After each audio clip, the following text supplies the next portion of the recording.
देवेंद्र जी हैं उसी क्षेत्र से हैं, तो मैं ये निर्णय उन पर छोड़ देता हूँ। मैं आज मीडिया के माध्यम से अमित महतो जी का चुनाव लड़ना हमारे दल से या ना लड़ना, चूँकि उस क्षेत्र के हमारे स्तंभ है देवेंद्र जी, हम उन्हीं पे छोड़ देते हैं।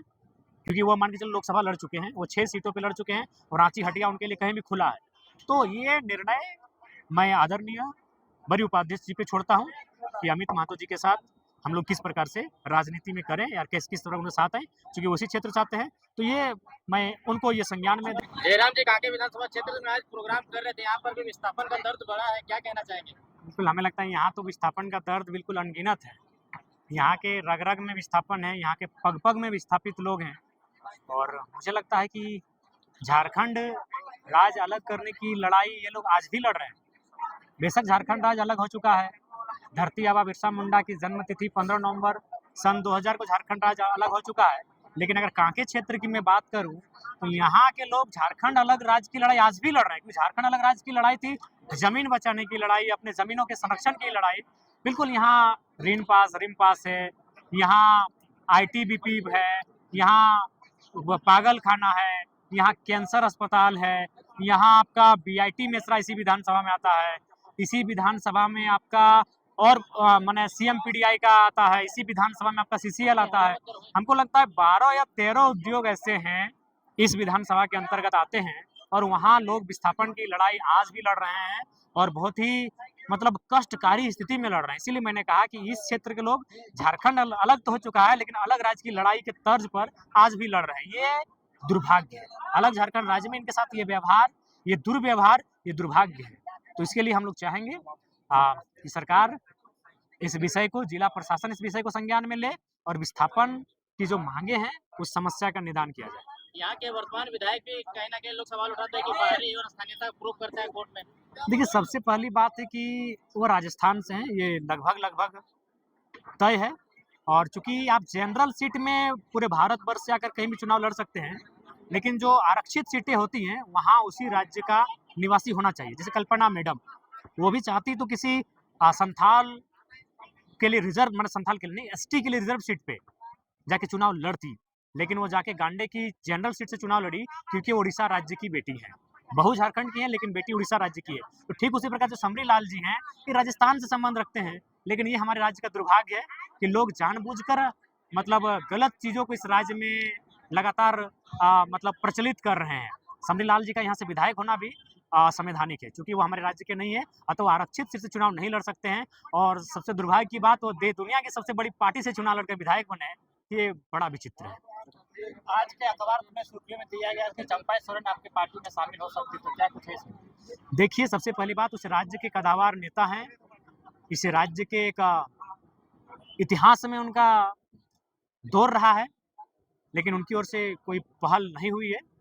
अगर ऐसी पहल होगी तो हम लोग बैठकर उस पर जरूर चर्चा करेंगे, लेकिन अभी ऐसी कोई बात नहीं हुई। जयराम जी, जिस तरह से हमेशा देखा जाता है कि देवेंद्र जी कहीं पर भी अगर सभा होती है तो आते हैं, लेकिन आज यहाँ पर नहीं आए, क्या कारण? देखिए ये तो उनका निजी कारण हो सकता है, क्योंकि मैंने आकर पूछा कि भाई नहीं आए हैं तो उन्होंने कहा नहीं हम लोग टेलीफोन किए, लेकिन मैंने भी फ़ोन किया उनको, उनका 9431 और 9470 दोनों नंबर स्विच ऑफ है और ऐसा मालूम हुआ कि उन्होंने एक नया सिम लिया जो उनके 4-5 लोगों तक ही सीमित है।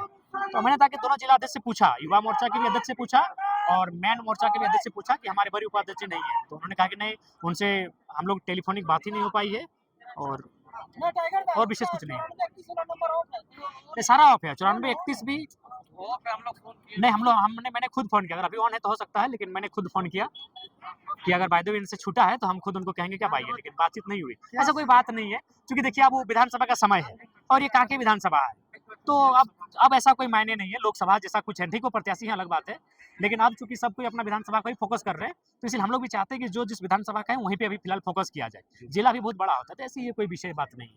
जयराम महतो आजकल हेमंता बिस्वा शर्मा से गुफ्तगू करने का बहुत इंटरेस्ट कर रहे हैं, क्या? इंटरेस्ट नहीं हुआ, एक मेहमान है और मेहमान का सम्मान करना झारखंड की प्रकृति रही है।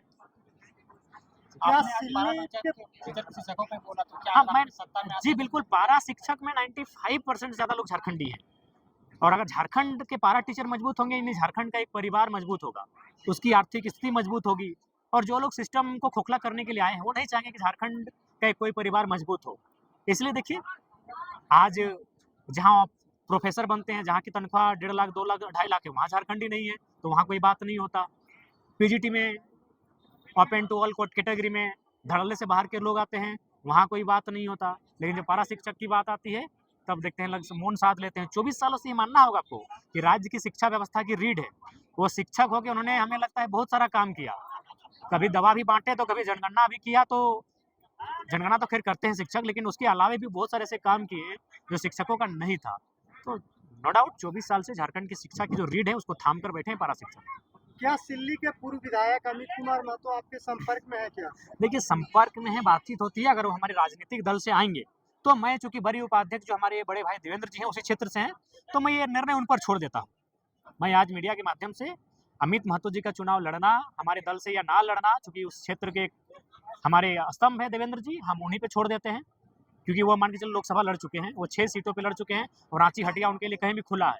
तो ये निर्णय मैं आदरणीय बड़ी उपाध्यक्ष जी पे छोड़ता हूँ कि अमित महतो जी के साथ हम लोग किस प्रकार से राजनीति में करें या किस तरह उनके साथ आए, क्योंकि उसी क्षेत्र से आते हैं। तो ये मैं उनको ये संज्ञान में देना चाहूँगा। कोई नाराजगी ऐसी कुछ नहीं है। देखिए, अभी बात है कि राज्य के लिए हम लोग आए हैं, हम लोग सीटें जीत कर जाएंगे तो मजबूत होंगे। तो मान के चलिए अगर 2 प्रत्याशियों में चूंकि जो लगे कि हाँ इस बार के लिए परफेक्ट है, वो नो डाउट वो फ्यूचर है, तो उसके बाद भी उनको ये निर्णय उन पर हम लोग सोचते हैं, उनसे मिले जुले, बातचीत करें और इसका निष्कर्ष निकालें।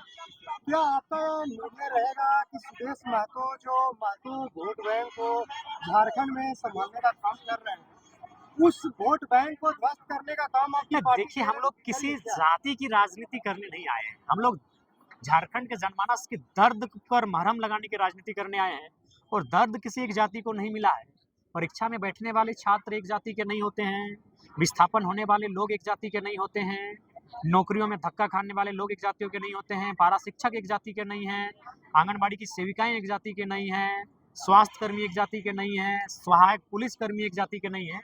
तो हम लोग झारखंड के दर्द पे महरम लगाने की राजनीति करने आए हैं, तो झारखंडियत की राजनीति करने आए हैं। लेकिन जब हम लोग राजनीति करेंगे तो सभी जाति सभी तबकों को जरूर लाभ मिलेगा। लेकिन झारखंड की राजनीति में तो यही चर्चा है ना कि जयराम महतो कहीं ना कहीं सुदेश महतो की राजनीति